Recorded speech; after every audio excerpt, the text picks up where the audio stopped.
আসসালামু আলাইকুম রহমতুল্লাহি বারাকাতুহু। শ্রদ্ধেয় শ্রোতামণ্ডলী, সবাগ্রে আপনাদের আত্মার আত্মীয় কাজী আক্তার হোসেন জানাই তার অন্তরের অকৃত্রিম অভিনন্দন। সুদীর্ঘ প্রতীক্ষার পর আজকের এই বিশাল জনসমাবেশের মধ্যে হাবিব সাহেবকে আমরা উপস্থিত করতে পেরেছি। হ্যাঁ শ্রোতা বন্ধুগণ, অসংখ্য শ্রোতা বন্ধুগণের মনের গোপন প্রশ্ন যে আজকের এই বিশাল জনসমাবেশের বক্তৃতা হাবিব সাহেবের কি ক্যাসেট আকারে বাজারে প্রকাশ পাবে? আমি বলছি নিশ্চয়ই পাবে। আপনারা অ্যাবস অডিও ক্যাসেট থেকে পাবেন। তাহলে আর অপেক্ষা নয়, আমরা এখনই হাবিব সাহেবের কণ্ঠ উপভোগ করব। কি মা ফাতেমার দাফন। মহান প্রতিপালক করুণাময় আল্লাহ রাব্বুল আলামিন তার ঐশী বাণীর মাধ্যমে ইমানদার বান্দা বান্দি দিগকে লক্ষ্য করে ঘোষণা করলেন, হে ইমানদার সকল, শোনো শোনো, যার ওসিলায় আকাশ বাতাস পাতাল ভূতল চন্দ্র সূর্য গ্রহ নক্ষত্র ইত্যাদি সৃজন করেছি, তার প্রেমে আমি আল্লাহ স্বয়ং দরুদ পড়ি, আর তার তাজিমে তোমরাও দরুদ পড়ো। আল্লাহুম্মা সাল্লি আলা সাইয়্যিদিনা মাওলানা মুহাম্মদ আলা আলি সাইয়্যিদিনা শাফিঈনা মুহাম্মদ। আল্লাহুম্মা সাল্লি আলা সাইয়্যিদিনা মাওলানা মুহাম্মদ ওয়া আলা আলি সাইয়্যিদিনা শাফিঈনা মুহাম্মদ। কান্দিলেতে ছিল যে নূর, কান্দিলেতে ছিল যে নূর, সেই নূর চমকালো তুরে, সেই নূর একদিন পড়লো ধরা মা আমিনার উদরে।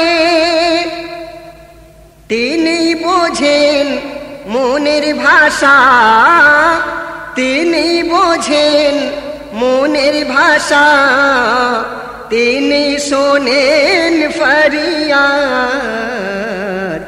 তিনি পারেন পাপি তাপি করিয়া দিতে আজাদ। আল্লাহুম্মা সাল্লি আলা সাইয়্যিদিনা মাওলানা মুহাম্মদ আলা আলি সাইয়্যিদিনা শাফিঈনা মুহাম্মদ। সাল্লাল্লাহু আলা মুহাম্মদ, সাল্লাল্লাহু আলা মুহাম্মদ, সাল্লাল্লাহু আলাইহি ওয়াসাল্লাম। সকলেই পড়ুন ভাই, সাল্লাল্লাহু আলা মুহাম্মদ, সাল্লাল্লাহু আলাইহি ওয়াসাল্লাম, সাল্লাল্লাহু আলা মুহাম্মদ, সাল্লাল্লাহু আলাইহি ওয়াসাল্লাম, সাল্লাল্লাহু আলাইহি ওয়াসাল্লাম। তুমি না এলে এ ধরা তলে কে জানি তো আল্লাহ বলে, তুমি না এলে এ ধরা তলে কে জানি তো আল্লাহ বলে। ওসিলাই তোমার সৃষ্টি যে তামাম, ওসিলাই তোমার সৃষ্টি যে তামাম, সাল্লাল্লাহু আলাইহি ওয়াসাল্লাম, সাল্লাল্লাহু আলাইহি ওয়াসাল্লাম, সাল্লাল্লাহু আলা মুহাম্মদ, সাল্লাল্লাহু আলাইহি ওয়াসাল্লাম, সাল্লাল্লাহু আলাইহি ওয়াসাল্লাম। জাহিরে তুমি বাতিনে তুমি, জাহিরে তুমি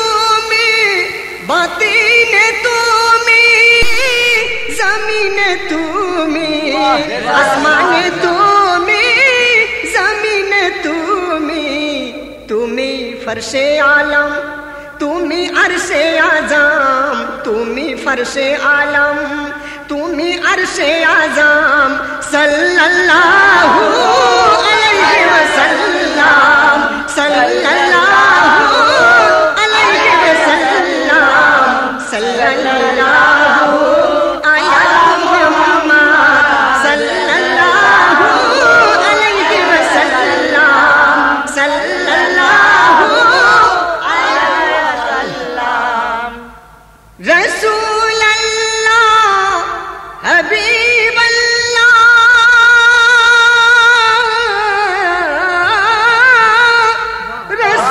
রাসূলুল্লাহ হাবিবাল্লাহ, তুমি আমার কাবা ও কিবলা, আমার কাবা ও কিবলা, রাসূলুল্লাহ হাবিবাল্লাহ, তুমি আমার কাবা ও কিবলা, তুমি আমার কলবেরি দম, তুমি আমার কলবেরি দম, সাল্লাল্লাহু আলাইহি ওয়াসাল্লাম, সাল্লাল্লাহু আলাইহি ওয়াসাল্লাম, সাল্লাল্লাহু আলা মুহাম্মদ, সাল্লাল্লাহু আলাইহি ওয়াসাল্লাম, সাল্লাল্লাহু আলাইহি ওয়াসাল্লাম। আল্লাহর আগে তোমার জানি, তোমার হাতে জামে ইরফানি, আল্লাহর আগে তোমার জানি, তোমার হাতে জামে ইরফানি, তুমি জিন্দা খুদার কালাম, তুমি জিন্দা খুদার কালাম, সাল্লাল্লাহু আলাইহি ওয়াসাল্লাম, সাল্লাল্লাহু আলাইহি ওয়াসাল্লাম, সাল্লাল্লাহু আলা মুহাম্মদ, সাল্লাল্লাহু আলা মুহাম্মদ, সাল্লাল্লাহু আলাইহি ওয়াসাল্লাম, সাল্লাল্লাহু আলাইহি ওয়াসাল্লাম। যে জন নূরুল হুদা পেয়েছে, সে জন বেশক খুদা পেয়েছে, যে জন নূরুল হুদা পেয়েছে, সে জন বেশক খুদা পেয়েছে, তাই শুভ শাম জপে আসলাম, তাই শুভ শাম জপে আসলাম, সাল্লাল্লাহু আলাইহি ওয়াসাল্লাম, সাল্লাল্লাহু আলাইহি ওয়াসাল্লাম, সাল্লাল্লাহু আলা মুহাম্মদ, সাল্লাল্লাহু আলাইহি ওয়াসাল্লাম, সাল্লাল্লাহু আলাইহি ওয়াসাল্লাম। আল্লাহুম্মা আমিন, আল্লাহুম্মা আমিন। আয় আল্লাহ পাক পরওয়ারদিগার বেনিয়াজ মৌলা করিম, আপনি আপনার বান্দা বান্দি দিগকে যেভাবে আপনার আগে আপনার রাসূল পাকের ইত্তেবা করার আদেশ করেছেন, আমাদের প্রত্যেককে পূর্ণরূপে ইত্তেবা করার তৌফিক দান করুন, আল্লাহুম্মা আমিন। ওগো মালিকে কায়নাত, আমাদের হতে আপনি সে কথা বলিয়ে নিন যে কথায় আপনার রাসূল খুশি হবেন, আপনি সে পথে চালিয়ে নিন যে পথে চলে আপনার রাসূল পাককে পাওয়া যাবে। আমাদের মাধ্যমে আপনি সে কাজ করিয়ে নিন, করিয়ে নিন, করিয়ে নিন যে কাজ করলে আপনার রাসূলের ইত্তেবা করা সম্ভব হবে। পরওয়ারদিগারে আলাম আমাদের প্রত্যেককে আপনার প্যারা হাবিবের অনুসরণ অনুকরণ করার তৌফিক আপনি দান করুন বিরহমাতিকা ইয়া আরহামার রাহিমিন।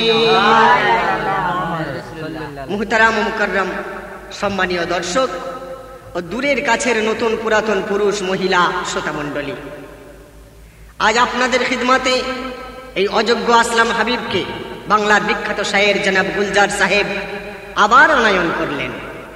তৎসহ আজকের যে সাবজেক্ট মা ফাতেমার দাফন নিয়ে কিছু আলোচনা করার অনুরোধ করেছেন। সত্যি ওনাকে ধন্যবাদ জানানোর ইচ্ছা জাগে না এমন কোন টেপ রেকর্ডার ওয়ালা মুসলিম একটিও পরিবার আছে বলে আমার মনে হয় না।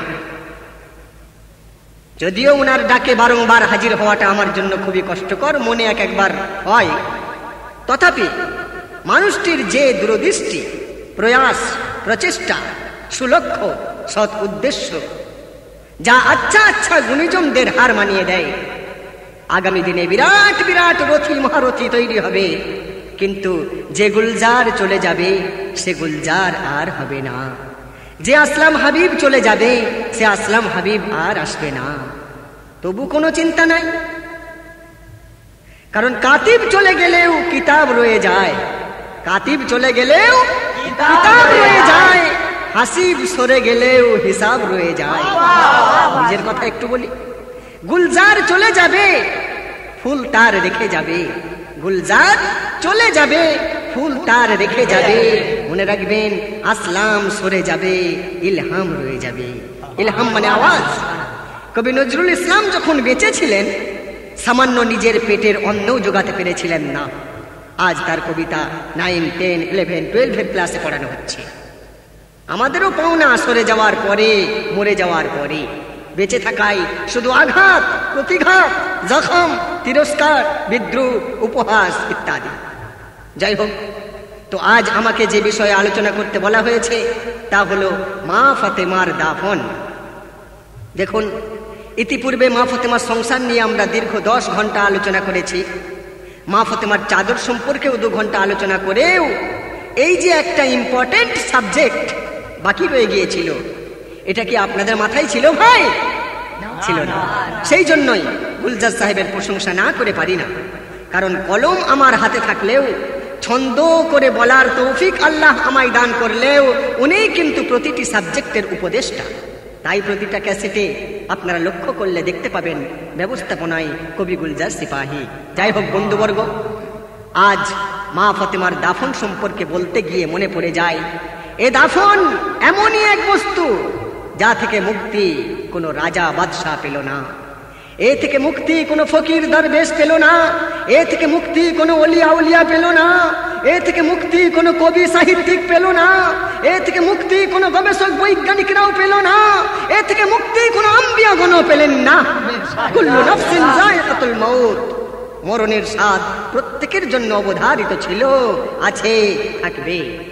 এ কথাগুলি আমরা জানি, কিন্তু মানি কজন? মনে করুন এই মজমায় যারা বসে আছেন, এই সমাবেশ হতে যে কোনো একটি মানুষ ভেবে নিন তো যে আগামীকাল সকাল হলেই সূর্য ওঠার সাথে সাথেই আপনার মৃত্যু হবে। সেই অন্তর থেকে বিশ্বাস করুন, যে অন্তর থেকে ফাঁসির অর্ডারকে আপনি বিশ্বাস করেন। সত্যই যদি আপনি বিশ্বাস করে থাকেন তাহলে দেখবেন আপনার আচরণের পরিবর্তন ঘটেছে। আপনি আজ পেট পুরে খেতে পারবেন না, আজ খেয়ে আপনি কালকের জন্য রাখতে গেলেই মনে পড়ে যাবে আপনার মৌতের কথা। পরনিন্দা, পরচর্চা, বেয়ারাপন, অশ্লীলতা থেকে আপনাকে দূরে সরিয়ে দেবে আপনার মৌতের ভয়।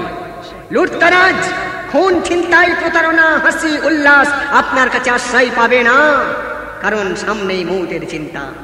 তাই বলছি, আমরা যদি প্রকৃতপক্ষে সেই মন থেকে বিশ্বাস করতাম, যে মনে অনুভব করলাম দাদা দাদির মৃত্যু, নানা নানির মরণ, ফুপু খালার মৌত, চোখের সামনে মা বাপ ভাই বোনের চিরবিদায়, তাহলে আমাদের দ্বারা দুনিয়ার এই জমিনে এত রকম ফিতনা ফাসাদের ভাগীদার হতে কি আমরা পারতাম? কি গো মায়েরা, পারতেন?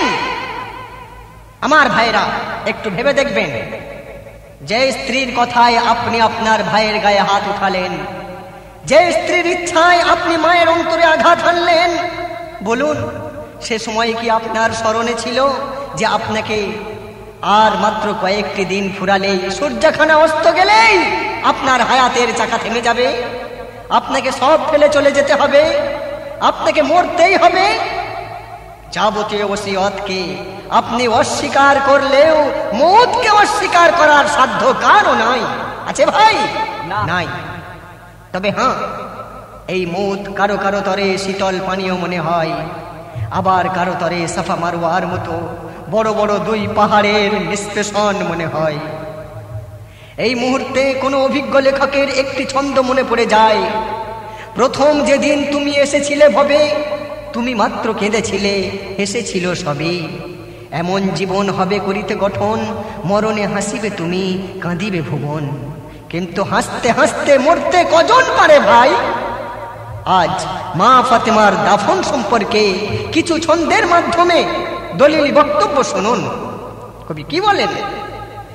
জন্নত রানী নবী নন্দিনী মা ফাতেমা জহুরা, জন্নত রানী নবী নন্দিনী মা ফাতেমা জহুরা, ছাড়িয়া ভুবন করিছে গমন, পিতে শরাবন্ত হুরা। জন্নত রানী নবী নন্দিনী মা ফাতেমা জহুরা, ছাড়িয়া ভুবন করিছে গমন, পিতে শরাবন্ত হুরা। জন্নত রানী নবী নন্দিনী মা ফাতেমা জহুরা। যে মা ফাতেমা সম্পর্কে ইতিপূর্বে আপনারা বহু কথা শুনেছেন, পবিত্র হাদিসের পাতায় যে ফাতেমার জীবনাদর্শ স্বর্ণাক্ষরে ঝকঝক করছে, সারা দুনিয়ার জান্নাতি নারীদের সর্দারিনী হবে যে ফাতেমা, কই দুনিয়া তো তাকে ধরে রাখতে পারলো না। পারবে কি করে? এ দুনিয়া তো জান্নাতি নারী পুরুষকে ধরে রাখার যোগ্যই নয়। আমরা অবুঝ বলেই দুনিয়ার মায়ায় পড়ে আখিরাতকে ভুলে গেছি। কিন্তু যতই আমরা দুনিয়া খরিদ করে রাখি না কেন, এ দুনিয়া আমাদের ছাড়তেই হবে। আর তখন আমাদের অন্তর থেকে আওয়াজ আসবে, হায় রে দুনিয়া তোমার বানিয়া কেউ থাকে না আজীবন। হায় রে দুনিয়া তোমার বানিয়া কেউ থাকে না আজীবন। আসলেই সময় যেতে সবারে হয় টুটিয়া মায়ার বাঁধন, টুটিয়া মায়ার বাঁধন। আমার আমার সবই আধার, আমার আমার সবই আধার, বুঝলেই নয়ন জোড়া। জন্নত রানী নবী নন্দিনী মা ফাতেমা জহুরা, ছাড়িয়া ভুবন করিছে গমন, পিতে শরাবন্ত হুরা। জন্নত রানী নবী নন্দিনী মা ফাতেমা জহুরা। দয়ার নবী রহমতুল লিল আলামিন, শাফিউল মুজনবিন, আকায়ে নামদার, তাজদার মদিনা, হযরতে আহমদে মুজতবা মুহাম্মদ মুস্তাফা সাল্লাল্লাহু আলাইহি ওয়াসাল্লামের কাছে মালাকুল মউত হযরত আজরাইল আমিন আলাইহিস সালাতু ওয়াস সালাম মউতের পয়গাম নিয়ে, মরণের সূরা নিয়ে যখন হাজির হলেন, যখন উপস্থিত হলেন, দরজায় দাঁড়িয়ে নবী নন্দিনী বেটি ফাতেমা রাদিয়াল্লাহু তাআলা আনহা আব্বাজান হুজুরকে জিজ্ঞাসা করেন, আব্বাজান গো, এই অপরিচিত মেহমানটিকে এবং কেন এসেছে? উত্তরে দিন দুনিয়ার বাদশাহ নবী সরকারে দো আলম বলেন, ও ফাতেমা শোনো শোনো শোনো, ইনি হলেন ওই ব্যক্তি যিনি আল্লাহর হুকুমে মায়ের কোল থেকে ছেলে কেড়ে নেয়, স্ত্রীর পাশ থেকে স্বামী কেড়ে নেয়, বিবিকে বেওয়া করে দেয়, ছেলেকে এতিম করে দেয়। ইনি হলেন সেই মালাকুল মউত।